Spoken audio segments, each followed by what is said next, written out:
for a muse of fire that would ascend the brightest heaven of invention.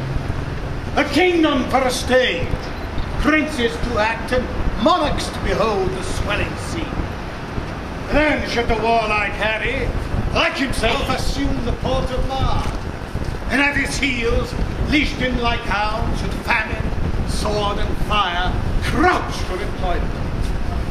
But pardon, gentle Lord, the flat-tongued raised spirits that have dared on this unworthy scaffold to bring forth so great an object.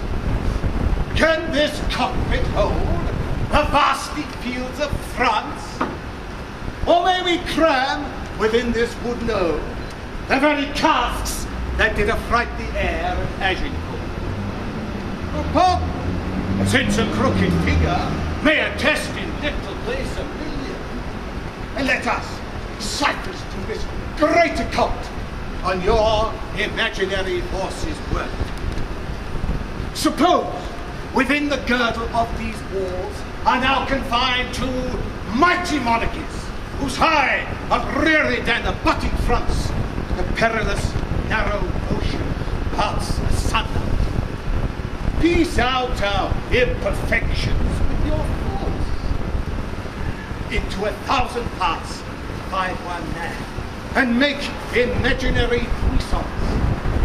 Think, when we talk of horses, that you see them, printing their proud hoofs in the receding earth. What is your thoughts that now must deck our kings?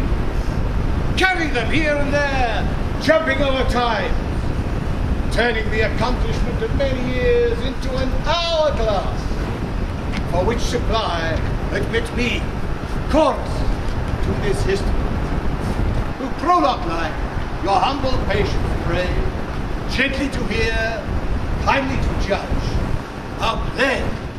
Up in flames in 1613, and will, not old, but old for London, youthful, lethal London, and possibly ill, perhaps somewhat shaken. It's a very shaky hand that signs that will. Retired like Prospero to his Stratford kingdom to still his beating mind. Our revels now are ended. These are actors, as I foretold you, for all spirits that have melted into air, into thin air. And like the baseless fabric of this vision, the cloud-capped towers, the gorgeous palaces, the solemn temples, the great globe itself, yea, all which it inherits, shall dissolve.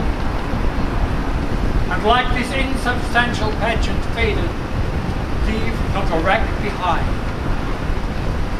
We are such stuff as dreams are made of, and our little life is bounded by a sleep.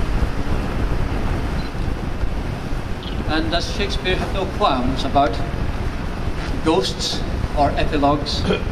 I had none about bringing on Will's ghost at the end of the novel to speak his mind. He has quite a lot to say, but he ends with this.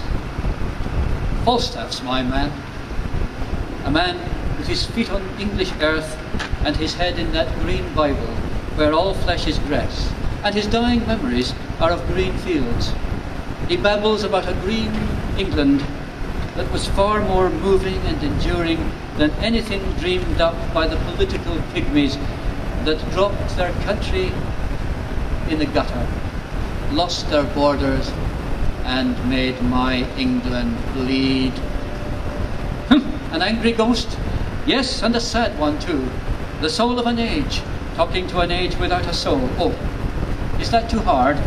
Remember, the dead may speak only the truth, even when it discredits them. And as truth in itself is never discreditable, this dead man has no fear of anything he may have said. But which of you, after all, even knows himself? So pluck out the heart of your own mystery, and pity me not, but let me go.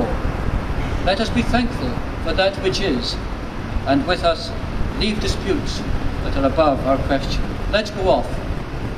Let's go off, and bear us like the time. And so, good night, and to you all, The words of Mercury are harsh after the songs of Apollo. You that way, I this.